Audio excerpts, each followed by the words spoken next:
আজকে বিএনপি পুরো ইউটার্ন, ক্ষমতার জন্য পুরো ইউটার্ন। বিএনপির স্বাদ মেটে নাই, ওনাদেরকে আসলে পুরো অত্যাচার অবিচার করা এখনো হয় নাই। আওয়ামী লীগ সরকার যেই পরিমাণ নির্যাতন করছে তাতে ওনারা স্বাদ মিঠে নাই। ওনারা আবারও আওয়ামী লীগকে ক্ষমতা আনার জন্য পথ উন্মোচন করছেন। কারণটা কি? চোরে চোরে হালি, এক চোরে বিয়া করে আর এক চোরে হালি। ওই বিপ্লবের সূচনা কি ছিল, দাবি কি ছিল, কেন মানুষ রক্ত দিয়েছে, জীবন দিয়েছে, এ সম্পর্কে কম বেশি আমরা সবাই জানি। এর মধ্যে মূল একটা কারণ ছিল বৈষম্য বিরোধী আন্দোলন। বৈষম্য থাকবে না, বৈষম্য দূর করতে চাই।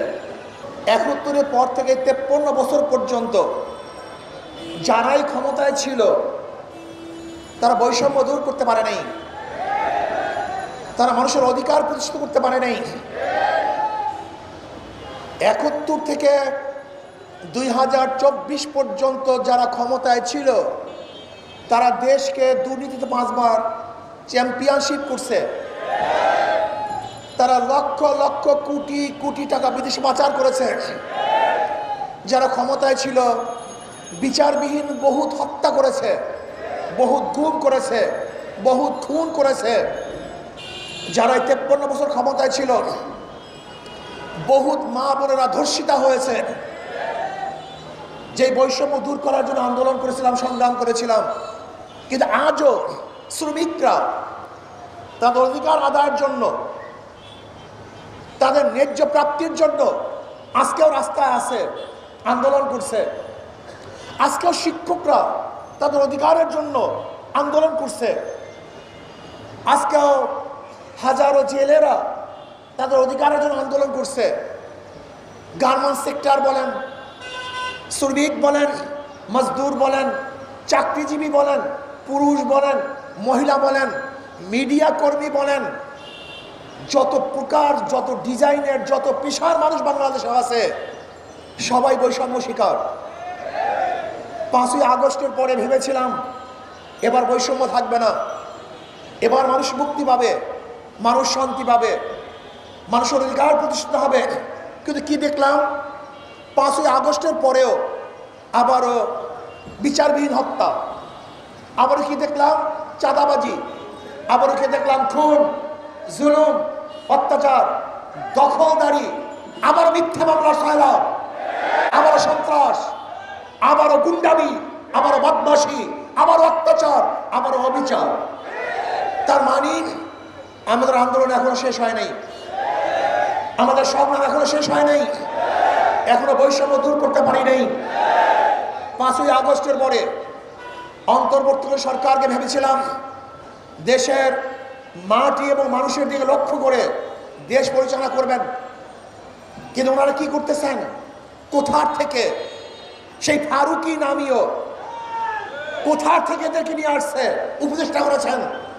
আমি বর্তমান অন্তর্বর্তীকালীন সরকারকে প্রশ্ন করতে চাই, ফারুকি সাহেবের কোন গুণের কারণে, কোন যোগ্যতার কারণে ফারুকি সাহেব তিনি উপদেষ্টা হলেন? এই জাতি জানতে চায়। আমি ডক্টর ইউনূস সাহেবকে বলবো, আপনি আন্দোলন করেন নাই, আপনি সংগ্রাম করেন নাই, আপনার রক্ত দেন নাই, আপনার জীবন যায় নাই, আপনার পরিবারের কেউ শহীদ হয় নাই, আপনার দলের কেউ হত হয় নাই। এদেশের হাজারো মানুষ শহীদ হয়েছে, এদেশের হাজারো মানুষ পঙ্গু হয়েছে। আপনি বারবার ওয়াদা করেছেন যারা আহত হয়েছে, নিহত হয়েছে, সেই পরিকাঠামোকে দেখবেন, তাদের চিকিৎসা প্রদান করবেন। কিন্তু আপনি ক্ষমতায় বসার পরে আজও তাদের চিকিৎসা ব্যবস্থা করেন নাই, শহীদ পরিবারের ন্যায্য অধিকার প্রতিষ্ঠিত করেন নাই। আপনি কোথা থেকে ক্ষমতার মসনদে বসে ফারুকি সহ যেই সমস্ত বিতর্কিত উপদেষ্টা আছে, যদি অবিলম্বে তাদেরকে পদত্যাগ করতে বাধ্য না করেন তাহলে আপনার বিরুদ্ধে কর্মসূচিতে বাধ্য হব। আজকে বিএনপি পুরো ইউটার্ন, ক্ষমতার জন্য পুরো ইউটার্ন। বিএনপির স্বাদ মেটে নাই, ওনাদেরকে আসলে পুরো অত্যাচার অবিচার করা এখনো হয় নাই। আওয়ামী লীগ সরকার যেই পরিমাণ নির্যাতন করছে তাতে ওনারা স্বাদ মিঠে নাই। ওনারা আবারও আওয়ামী লীগকে ক্ষমতা আনার জন্য পথ উন্মোচন করছেন। কারণটা কি? চোরে চোরে হালি, এক চোরে বিয়া করে আর এক চোরে হালি। এই 53 বছরে এরা সিন্ডিকেট করে বাংলাদেশকে লুটপাটের এক মহাসড়কে পরিণত করেছে। এরাই চাঁদাবাজি করেছে, এরাই দখলদারি করেছে, এরাই জুলুম করেছে, এরা অত্যাচার করেছে, এরাই খুন করেছে, এরাই ধর্ষণ করেছে। জনগণকে ঐক্য হতে হবে, জনগণকে ঐক্য হতে হবে। যেই দলের মধ্যে চাঁদাবাজ আছে, যেই দলের মধ্যে খুনি আছে, গুণী আছে, দুর্নীতিবাজ আছে, তাদেরকে সাপোর্ট করবেন না, তাদের দল করবেন না, তাদেরকে ভোট দেবেন না। যদি জনগণ ঐক্য হন, তাহলে কোনো দুর্নীতিবাজ আর ক্ষমতায় বসতে পারবে না।